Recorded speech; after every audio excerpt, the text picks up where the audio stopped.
Welcome to Alaska Weather. This is Holloway with the National Weather Service for February 21st, 2023. A couple of options for you. 1-800 number, get you in the phone menu system. Also out on the World Wide Web at weather.gov/Alaska. And if you have any questions, comments, please email us at the email listed at the bottom of the page. For the hazardous weather out on the Wawa map, so we've got some winter weather warnings and blizzard warnings out. They either started tonight, this afternoon, and will continue into tomorrow for much of the interior south of the Brooks Range, or they will begin later tonight and last through much of the daytime tomorrow. Otherwise, we have advisories out for the eastern Brooks Range, and that's going to be starting again for tomorrow. And lastly, we do have an advisory out for the Talkeetna area, Talkeetna Mountains, for a snow advisory, and be looking for that for snow amounts there later today. Also, we have some special weather statements out through much of the southwest Bristol Bay region and over in the Panhandle. The Panhandle is looking at some snow showers later this week, and out there in the Bristol Bay region in the southwest, we're looking at rain for that area. So special weather statement, if you would like to look into that, that's another good statement to look at. And then they also are expecting some higher surf associated with the system coming on shore, so look for elevated water levels along the coastal areas there. But looking out on the satellite map, you can see a couple systems, one out there south of Shemya, the other one moving through the northern Bering Sea with an occluder front spreading through much of western Alaska. The Panhandle is actually really quiet. It's actually pretty nice down there right now. But for today's weather, looking at the surface map, we're looking at a couple low pressure systems, 981 millibar low and a 982 millibar low. They're going to be passing through the mainland mainly over the next 2 days with mixed precipitation, rain and snow showers across much of the west coast and interior portions of the state, blowing snow up there in the northwest corner of the state as well. But as that system moves through tonight, looking at snow showers spreading further inland, quiet in the Panhandle continues with the ridge of high pressure over there in Canada. And then that system that was south of Shemya moves further east with an occluder front associated with that. And that system moves into the central Bering with a triple point near Seward Peninsula. And again, snow showers associated with that. Some of it heavy at times there in the Seward Peninsula and in the Norton Sound region. Otherwise, some freezing rain possible across portions of the Mulatto Hills and portions of the lower Yukon, middle Yukon as well. Otherwise, snow showers through the northwest portion of the state and down through south central as that frontal band moves further east. Rain showers through the Bristol Bay region. And then for Thursday's weather, that occluder front weakening now through the midsection of the state with moderate to light snow showers through a lot of the mainland, and then blowing snow back through the Seward Peninsula and up through the northwest portion of the state. Weakening low pressure in the Bering Sea and a weakening low in the Gulf of Alaska, driving some snow showers there for the Panhandle associated with that special weather statement. So for low temperatures, looking at mostly teens, but 20s there for Wednesday morning, 20 degrees at Ketchikan, 25 in Sitka, 17 in Juneau, 14 in Yakutat, Valdez 18, 16 in Anchorage, Homer 26, 32 in Kodiak, McGrath 17, and King Salmon 34. Then back through the Panhandle, high temperatures Wednesday afternoon, 31 in Ketchikan, 29 in Juneau, 22 in Juneau, 29 in Sitka, 22 in Haines, 27 in Yakutat, Valdez 32, 28 in Anchorage, 36 in Homer, 41 in Kodiak, 32 in McGrath, and 27 in Talkeetna. Then for low temperatures Thursday morning, looking at 19 in Ketchikan, 22 in Sitka, 14 in Juneau, 29 in Yakutat, Valdez 23, 23 in Anchorage, 32 in Homer, 36 in Kodiak, 27 in McGrath, 20 in Talkeetna, 37 in King Salmon. Then for high temperatures Thursday afternoon, 24 in Ketchikan, 27 in Sitka, 23 in Juneau, 31 in Yakutat, Valdez 34, 33 in Anchorage, 40 in Homer, 43 in Kodiak, 33 in McGrath, 29 in Talkeetna, and 41 in King Salmon.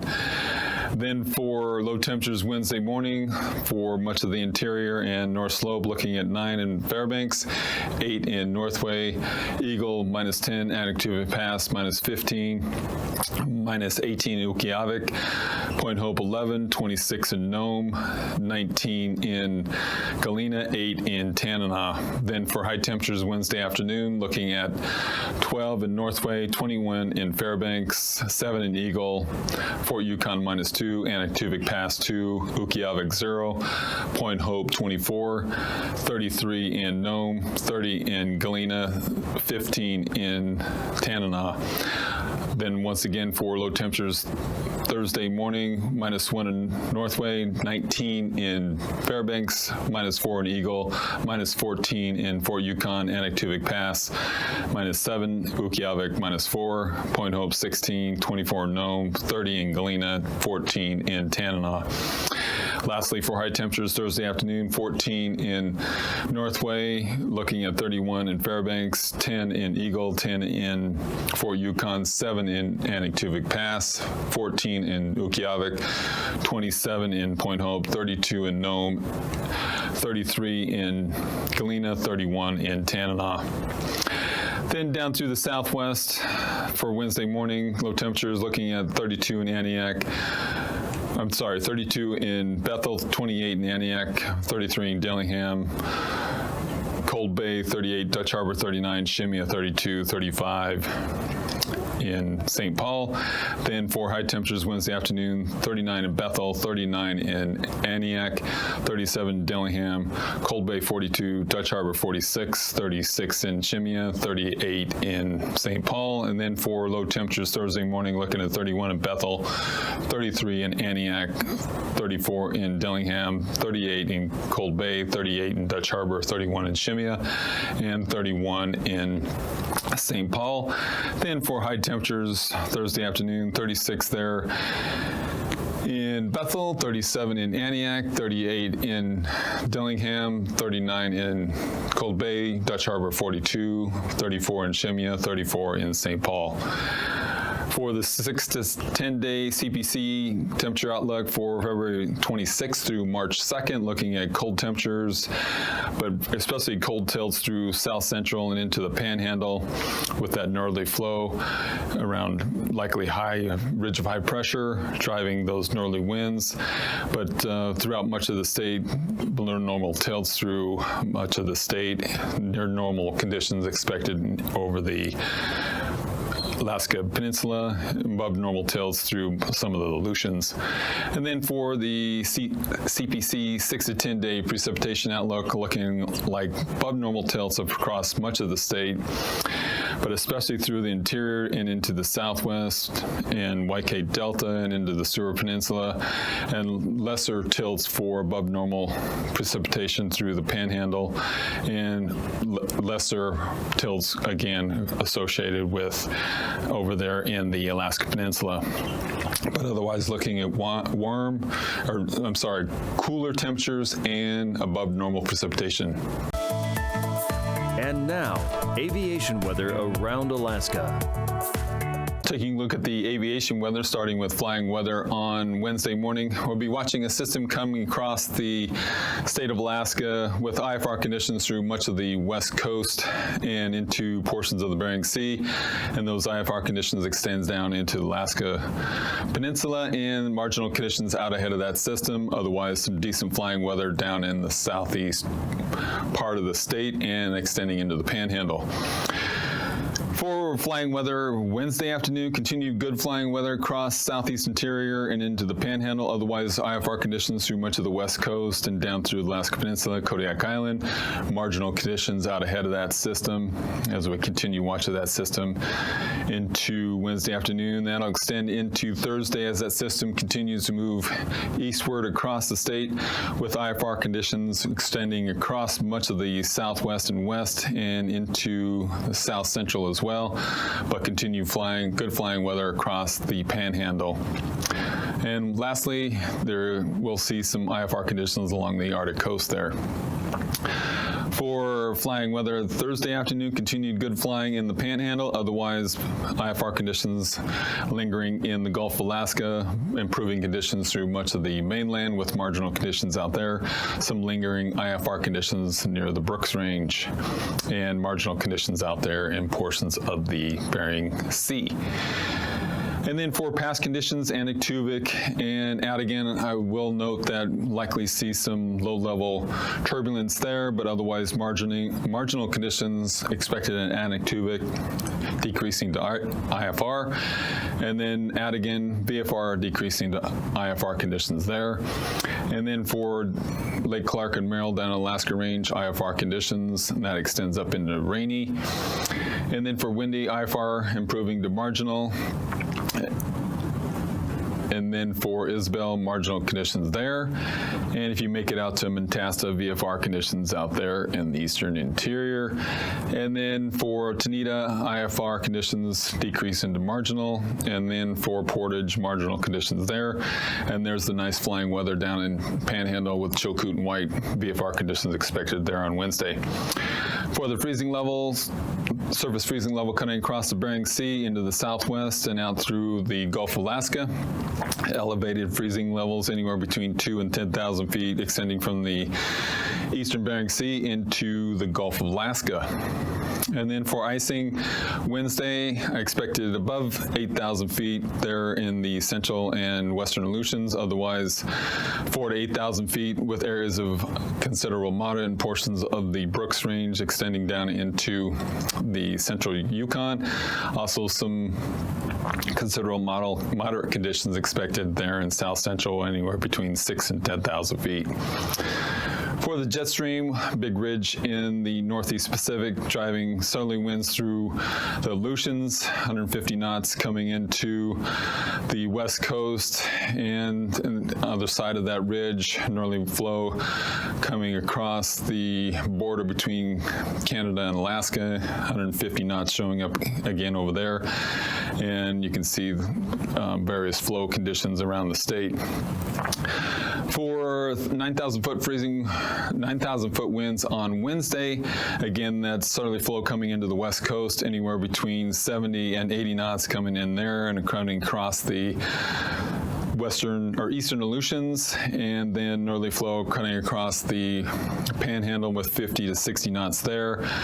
Otherwise, 45 knots in a more westerly direction coming through south central Alaska. And then for 3,000 foot winds on Wednesday, again, that's southerly to southwesterly flow coming into the west coast, anywhere between 45 and 70 knots there. And light and variable across much of the eastern interior. And then that extends over into the Panhandle with ridging in the northeast Pacific. And then for turbulence on Wednesday, I went between surface and 4,000 feet across much of the west coast, and I did analyze some isolated severe possibilities across portions of the western mainland, and then some isolated severe also possible down in portions of the Aleutians with anywhere between surface and 3,000 foot turbulence expected there. Also some isolated area out there in the southern Panhandle in between surface and 6,000 feet there.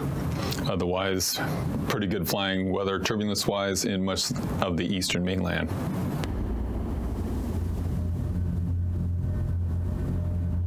Since time immemorial, that's when the polar ice used to reach us. Gulushik, the mother ice. The Gulushik was the one that set the winter, and it brought with it abundance of whales, seals, marine mammals, I started going out in the ocean with my dad about 6 or 7 years old. We couldn't wait to go out to be with the elder men and face the ocean. My dad taught me how to hunt and fish when I was a very young boy. He took me away out in the ocean and he taught me how to ogre hunt. I got scared. I looked up at my dad and he wasn't scared. So I haven't been scared ever since. We would go out roughly 30 miles out from here, and you can hear walrus from a long way. They have very poor eyesight. They could smell you, so you always went, downwind. In the old days, there'd be hundreds on a piece of ice, I always tried to find one or two that were by themselves. They could be a pretty dangerous animal. And I felt privileged to be out there with my dad and his brothers to be able to provide for our family and our people. But little did we know this change that was coming.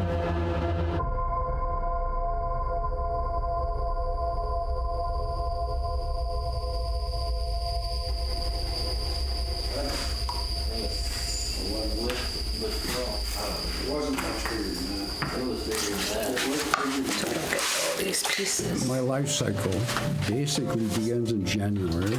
So in January, we have muskox. We also have moose. Then that time of year, the crabbing in the ocean starts. I have fish eggs, muskox, walrus.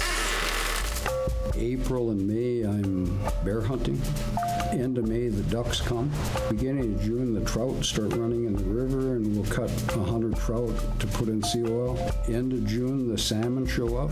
Cranberries, blueberries. In August, we'll do 100 to 200 silvers in the smokehouse. Salmon berries, my rhubarb. For 9 whole months, 9 whole solid months, the whole of the Bering Sea would be completely locked up. Now we're down to 3. The ice is coming later and leaving earlier. We probably won't have freeze up maybe till January, but it's still too unsafe to go out on the ice.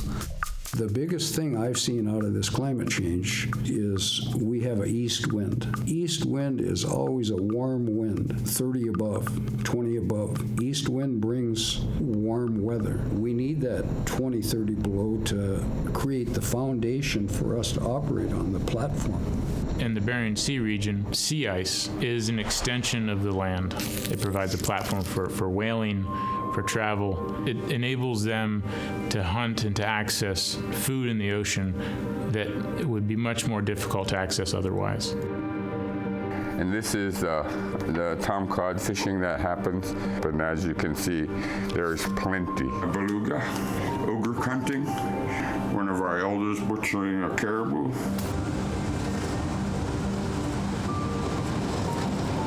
We've lost over 70% of the entire volume of Arctic sea ice. Ice used to be like 8 to 10 feet thick.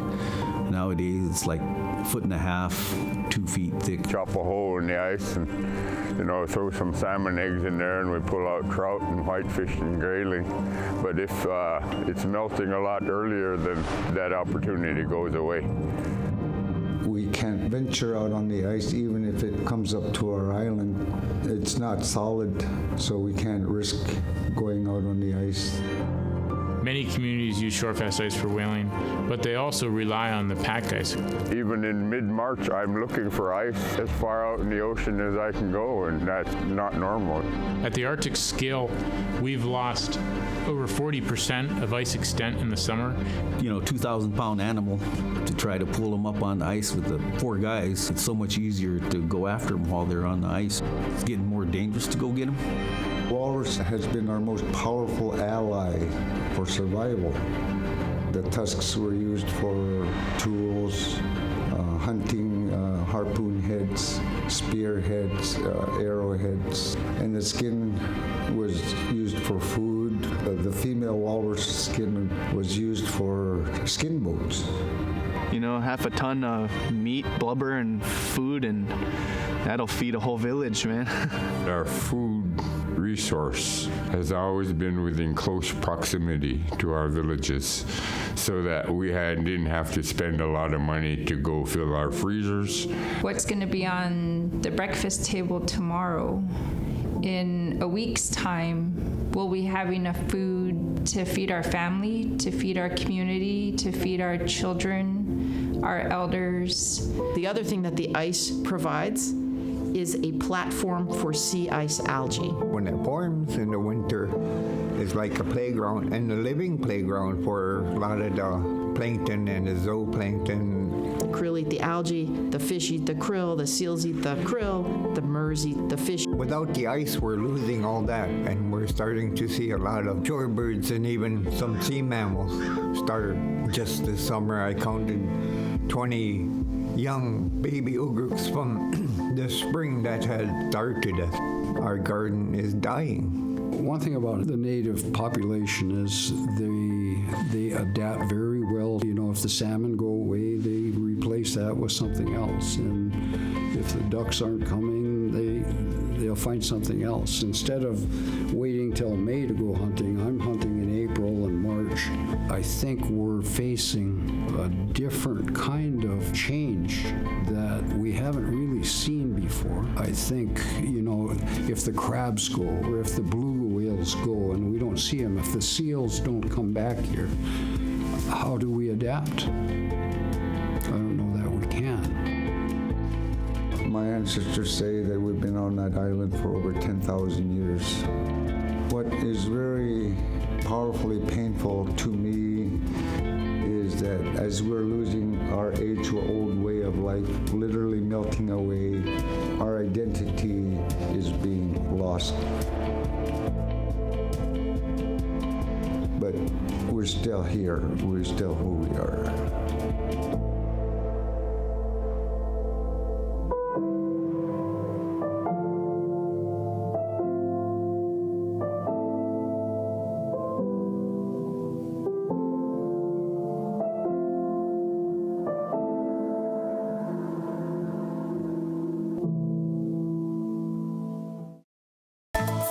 And now, marine weather around Alaska. Taking a look at the marine forecast, starting with the ice edge, we're seeing some erosion of the ice pack with lower concentrations of ice beginning to show up there as southerly flow comes into much of the Bering Sea with the low pressure systems coming in there. So we're going to be seeing some erosion of the ice pack along that ice edge in the central Bering Sea. For Wednesday's marine forecast for southeast, for the inside waters, winds generally from a favorable direction, 20 to 25 with seas as high as 5 feet. And then for the outside waters, winds generally from a northerly direction up to 20 with seas as high as 11. So look for small craft advisory there on Wednesday. And then for Thursday, winds generally from a variable direction in the inside waters, 15 to 20 with seas as high as 4 feet. And then for the outside waters, winds generally from a southeasterly direction up to 15 with seas as high as 6 feet. As we move over into south central, winds variable on Wednesday for the Gulf region and Prince William Sound up to 10 with seas as high as 5 feet. Then for the Cook Inlet region, winds generally from a northerly direction, 10 to 20 with seas as high as 5 feet. Then for Thursday, for the Gulf region, winds generally from a easterly direction up to 25 with seas as high as 7 feet. And then for Prince William Sound, winds generally from a northeasterly direction up to 15 with seas as high as 3 feet. And then for the Cook Inlet region, winds generally from a northerly direction, 10 to 20 with seas as high as 5 feet. Out there in the Alaska Peninsula, Kodiak Island, winds generally from a variable direction around Kodiak Island on Wednesday with seas as high as 8 feet. And then for Southside Alaska Peninsula, winds generally from a southerly direction up to 25 with seas as high as 12 feet. So look for a small craft advisory there on Wednesday. And then for the Northside Alaska Peninsula, winds generally from a southeasterly direction, 25 to 35 with seas as high as 10 feet. So look for gale force winds there on Wednesday. And then for Thursday, around Kodiak Island, winds generally from a southwesterly direction, 15 to 20 with seas as high as 9 feet. And then for the Alaska Peninsula south side, looking for winds generally from the west at 20 with seas as high as 11. And then for the north side Alaska Peninsula, winds generally from a southwesterly direction, 20 to 25 with seas as high as 11 feet. So look for small craft advisory there on Thursday. Things get exciting out there in the Aleutian chain with winds generally from a southerly direction, 30 to 45 with seas as high as 25 feet. So look for small craft or gales there on Wednesday. That extends up into the central Bering. And then for Thursday, winds generally from a southerly direction up to 30 with seas as high as 16 feet. So look for small craft or gales there on Thursday. Then for Wednesday, for this west coast, looking at winds generally from a southerly direction up to 40 with seas as high as 17 feet down the Primaloft. So look for small craft or gales there on Wednesday. And then for Thursday, west coast, looking at winds generally from a southwesterly direction up to 40 with seas as high as 17 feet along the ice edge, anywhere between 17 and 18 feet there. Then for the Arctic coast, winds generally from the east up there along the Beaufort Sea coast up to 30, and then down through the Chukchi Sea coast, winds generally from the east as well, 30 to 40, and down through the Bering Strait, winds generally from the south, 40 to 45. And then for Thursday, along the Beaufort Sea coast, winds generally from the south, 30 to 35, then down through the Chukchi Sea coast, winds generally from the south, 25 to 35, and down through the Bering Strait, looking at winds generally from the southwest at 40 to 45. And then for tonight's weather, looking at the surface map, low complex out there in the Bering Sea with the clear front, triple point, driving mixed precipitation, rain showers through the Alaska Peninsula, snow showers ahead of that system, down through the southwest and into the central Bering Sea, and a weakening low, 990 millibar low there with a weakening trough, driving some snow showers through much of the mainland.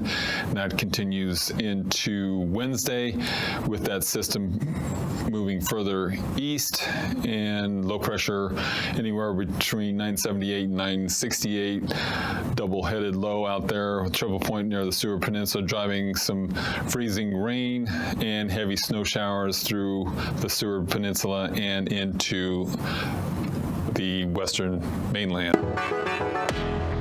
These forecasts are for planning purposes only. Call 1-800-WX-BRIEF for a formal pre-flight briefing. Always file a flight plan before you go flying. The U.S. Coast Guard Auxiliary urges you to leave a float plan with a friend or the harbor master before you go boating.